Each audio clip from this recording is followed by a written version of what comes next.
तो मैं हूँ कुसुम कला, स्वागत करती हूँ आप लोगों का अपने यूट्यूब चैनल में। मैं आज देवी गीत सुनाने जा रही हूँ एक, तो चलिए सुनाते हैं।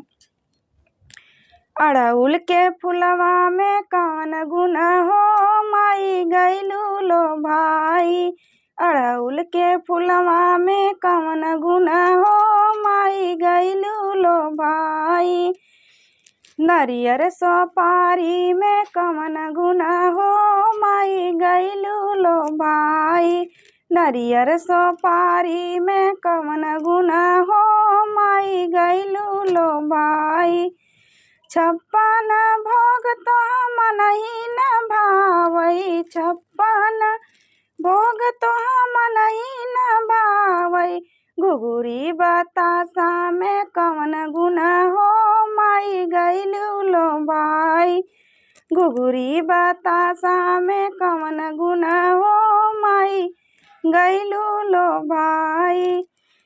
हरियर पीला माई मनहि न भावई, हरियर पीला तो मनहि न भावई। ललकी चुनरिया में कौन गुण हो, माई गैलू लो भाई। ललकी चुनरिया में कौन गुण हो, माई गैलू लो भाई। अड़हुल के फुलवा में कौन गुण हो, माई गैलू लो भाई। अड़हुल के फुलवा में कौन गुण हो, माई गैलू लो भाई।